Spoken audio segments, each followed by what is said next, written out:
The journey we propose is a deep dive into the intricacies of human behavior, revealing how, at times, we find ourselves trapped in vicious cycles, repeating the same steps under the illusion of progress. Just like the ant in the death spiral, which incessantly follows its companions to exhaustion, we often find ourselves caught in repetitive and self-destructive emotional and behavioral patterns, walking in circles without realizing that the exits are right beside us. It is an invitation to reflect on the strange dance between our animal instincts and the complexities of the human mind.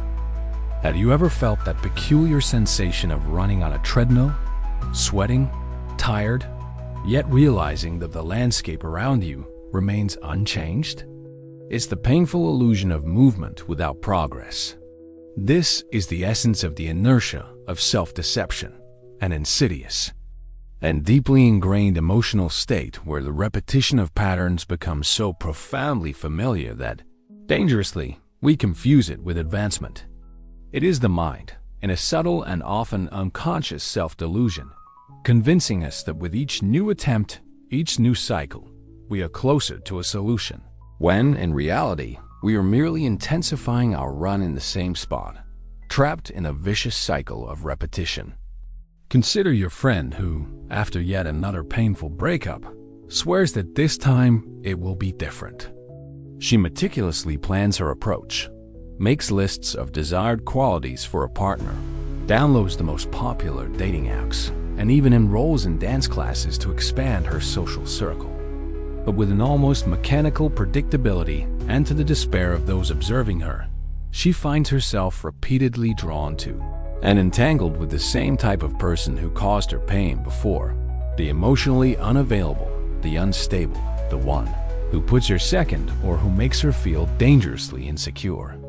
She is trapped in a cycle that, for her, is a series of new chances and painfully learned lessons, but for external observers, it's a tiresome refrain of the same off-key melody, where the ending is always identical: frustration and disillusionment.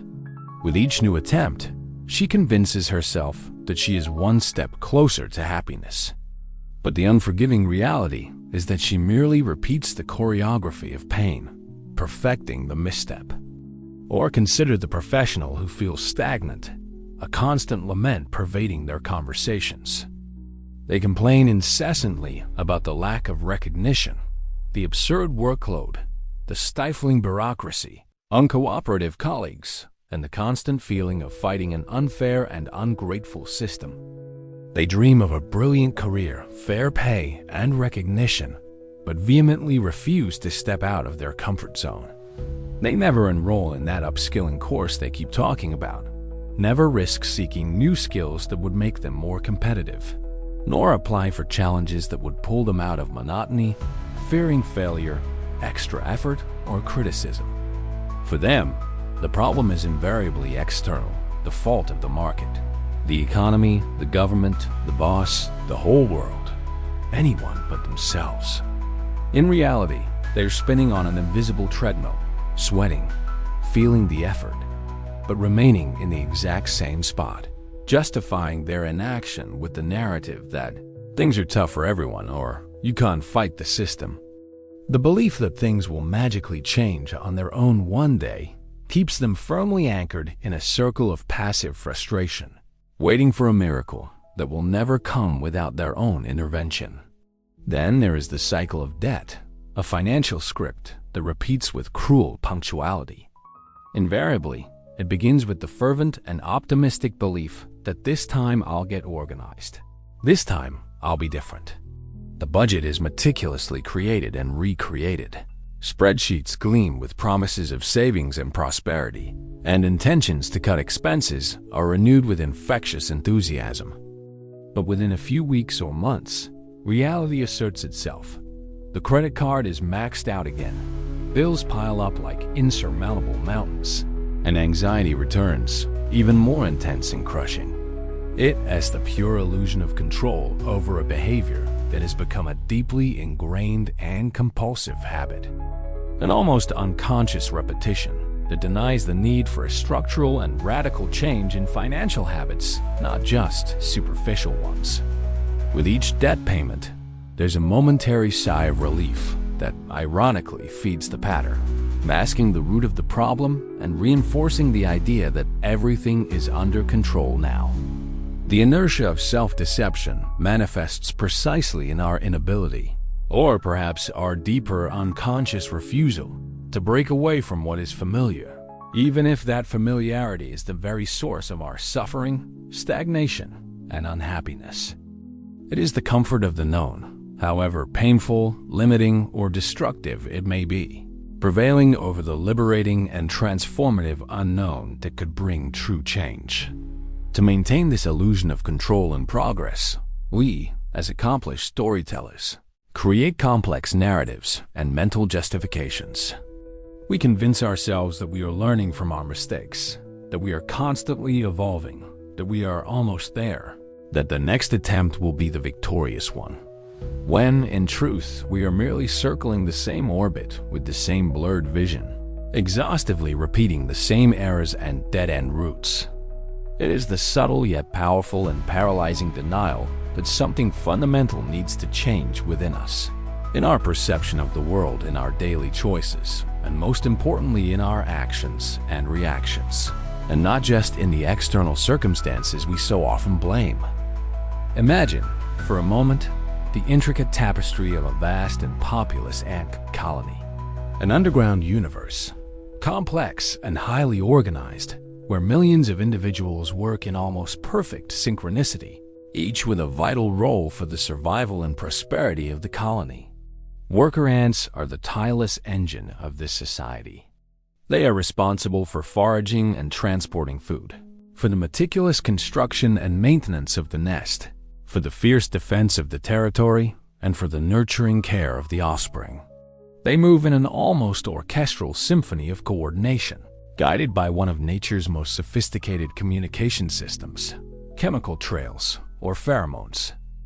These odors, invisible to our eyes but essential for their navigation and group cohesion, are like olfactory maps. One ant follows the chemical scent left by its predecessor, and so on, creating scent trails that guide them on their journey, an invisible network of information that ensures the efficiency, order, and ultimately, the survival of the entire colony. However, there is a bizarre fascinating in its cruelty, and at the same time profoundly tragic phenomenon that occasionally afflicts these disciplined creatures: the ant death spiral, or millipede. Under certain conditions, usually when a lead ant becomes disoriented, perhaps losing the original trail due to an unexpected interruption, an obstacle in its path, or even a chemical disturbance that confuses its senses, it begins to move in circles. Other ants, blindly following the chemical trail of their predecessor, with their instinctive devotion to the path, join it. One by one, they join this circular route, creating a living whirlpool, a macabre spiral of bodies moving incessantly, without purpose, without direction, trapped by a self-generated cycle of instinctive obedience that has become a fatal trap. The circle tightens, and the speed can even increase in a frenzy, like a hypnotic vortex, but the purpose completely vanishes. They run, tirelessly, driven by a powerful instinct to follow the group, to maintain colony cohesion, to continue foraging for food or defending the territory. But this frantic race leads only to total exhaustion. Without water or food, and with no exit to a resource source, they fall, one by one, until the entire circle perishes. A macabre monument to the failure of pure instinctive obedience when devoid of functional context. It is a vital instinct, the need to follow the leader and group cohesion, which is crucial for the species' survival and colony efficiency under normal conditions. That, paradoxically, leads them to perdition in a system failure. There is no predator in sight, no imminent external threat forcing them to such a grim destiny. The trap is intrinsic, a catastrophic failure in the collective navigation system that condemns them to futile effort and inevitable death. A cycle of self-annihilation triggered by an initial disorientation. This behavior, though rare and quite specific in its occurrence conditions, is an impactful and cruel demonstration of how a fundamental instinct for survival can become a fatal trap when circumstances align, unfavorably transforming blind discipline into a tragic destiny. The parallel between the ant death spiral and the human inertia of self-deception is strikingly clear, unsettling in its simplicity and profoundly disquieting. Just as ants follow an invisible chemical trail that traps them in an incessant and meaningless movement, we humans often follow behavioral and emotional patterns that have become so deeply ingrained in our minds that they seem instinctive, almost second nature.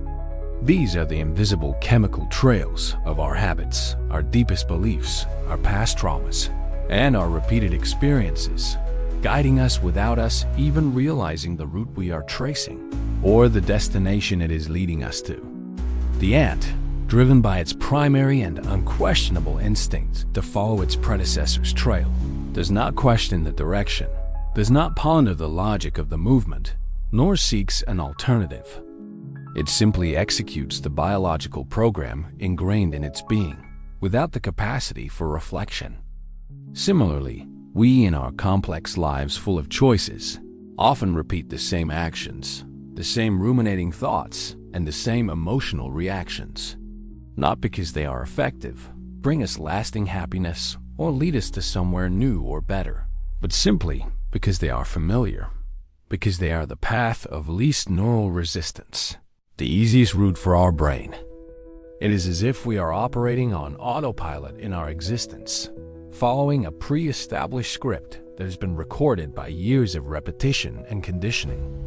We firmly believe we are progressing, that we are doing what is right or necessary to achieve our goals, when, in reality, we are merely spinning in vicious circles, depleting our mental and emotional energy and sinking into increasing frustration.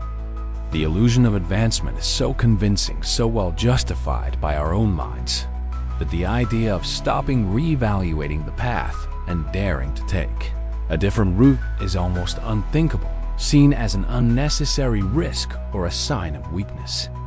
Consider the person who bitterly complains about money shortages, constant scarcity, the difficulty of making ends meet, yet continues to spend impulsively, yielding to every momentary desire, seeking validation in material possessions or immediate relief in unnecessary purchases, never managing to save or invest for the future.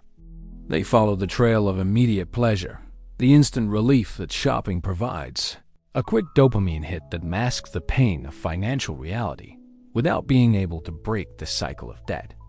Or consider the one who ardently desires a healthy, mature, and lasting relationship with mutual respect and support, but persists in getting involved with partners who repeat the same destructive patterns of the past: lack of commitment, emotional manipulation, emotional unavailability. They continue to be drawn to the type that is familiar, to the known drama, even if that type invariably leads them to suffering and emotional loneliness. Both are, in a way, trapped in their own psychological death spirals, driven by ingrained habits, unconscious fears, limiting beliefs, and internal scripts that prevent them from seeing a clear exit, an alternative route that would lead them to a truly different and more satisfying destiny. The illusion of movement and purpose, even if non-existent or counterproductive, is so strong that exhaustion sets in, mental health deteriorates, and hope gradually diminishes before the perception of error or the futility of the movement arises. It is an invisible prison. The crucial difference, and our great advantage as human beings, is that the ant does not possess the cognitive capacity to stop, deeply reflect on its actions, ponder the long-term consequences, and consciously choose a new direction. We humans do. This consciousness, this flame of reason and self-analysis, is our greatest tool, our superpower, to avoid becoming passive victims of our own internal pheromone circles and, finally, to forge a truly new and liberating path. The repetition of patterns in humans, this invisible web that often ensnares us, has deep roots in neuroscience and cognitive and behavioral psychology. Our brain, this extraordinary machine of complexity and efficiency, is designed to create and automate habits.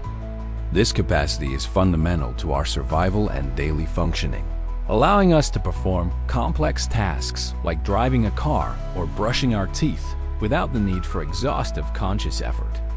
When we consistently repeat an action, a thought, or even an emotion, the neurons in our brain connect and form increasingly strong and efficient neural pathways. It's like forging a new trail in a dense forest. The more often you traverse it, the easier, clearer, and faster it becomes, transforming into a well-trodden path that the brain prefers to use due to its energy efficiency. This dynamic and continuous process is known as brain plasticity, the remarkable capacity of the brain to adapt, reorganize its connections, and change its very structure and function throughout life, learning new skills and unlearning old patterns. However, this same capacity for habit formation, which is so incredibly beneficial for automating useful tasks and conserving our mental energy, can, paradoxically, trap us in unwanted and destructive cycles. Habits, whether constructive or destructive, become neural shortcuts for the brain, preferred routes. Think of it like a well-paved road versus a bumpy, obstacle-ridden dirt trail. It is infinitely easier and faster to travel on the existing smooth road, even if it leads us to a place we don't want to go or takes us further from our long-term goals.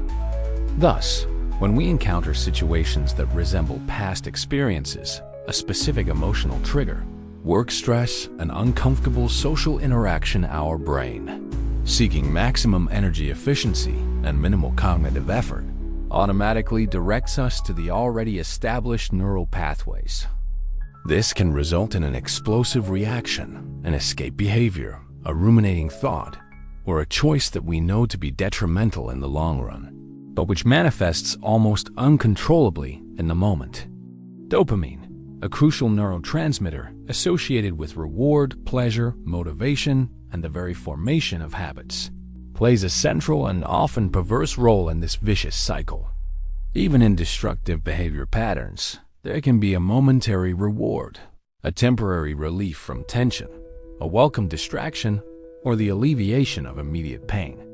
This mini-reinforcement chemical, however small and fleeting, acts as a potent trigger for the brain, reinforcing the cycle and making it exponentially harder to break. For example, the act of procrastinating can bring temporary relief from the anxiety of starting a complex task, releasing a dopamine spike by postponing the pain and creating an illusory sense of freedom or extra time for the moment, although in the long run, it causes more stress, guilt, missed deadlines, and the feeling of constantly playing catch-up. The brain associates procrastination with a reward, creating a powerful loop.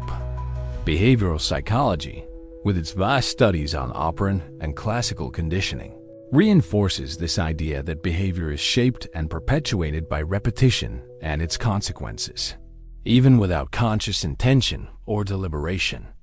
And one of the most powerful mechanisms for maintaining a pattern, making it stubbornly resistant to change, is intermittent reinforcement, the unpredictability of the reward. Sometimes there is a reward, other times there isn't, and this intermittency makes the pattern even more captivating, because it keeps alive the hope and expectation that next time the reward will come or that the pain will be mitigated.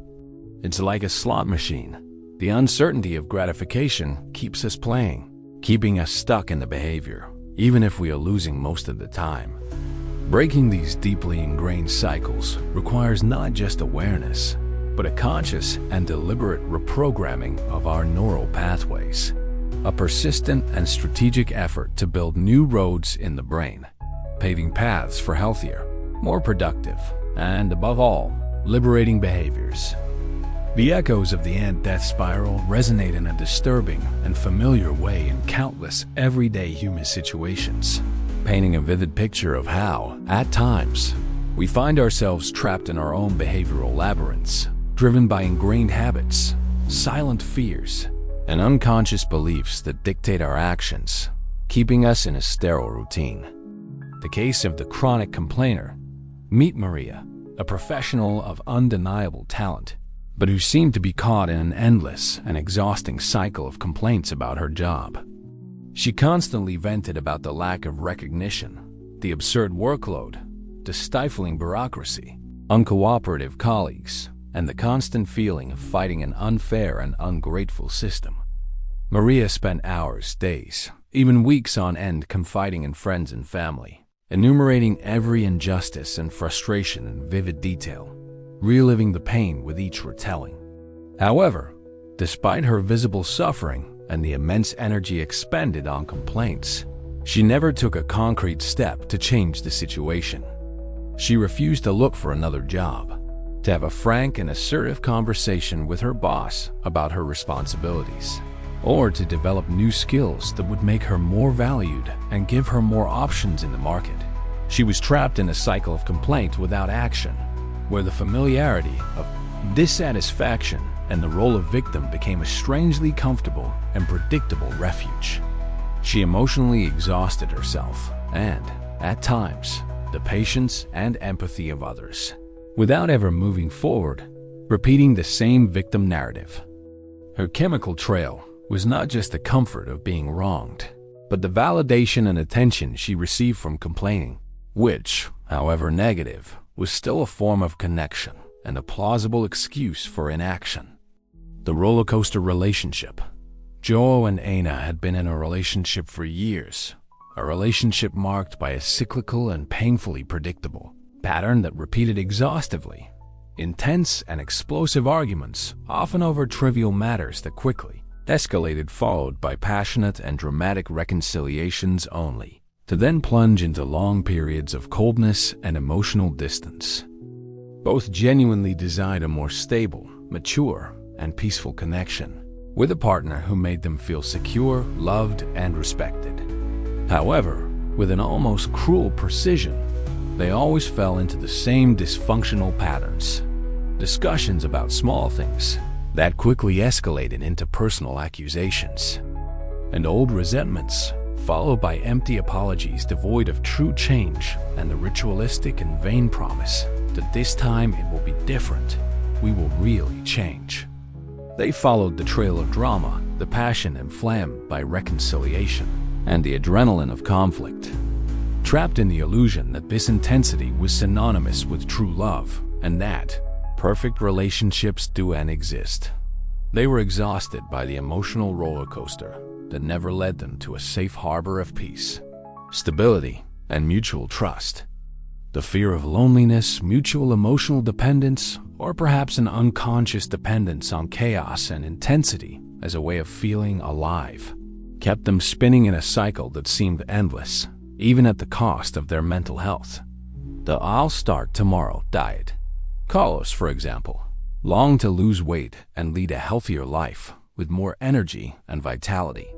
But he constantly started new diets and exercise routines without ever sustaining them.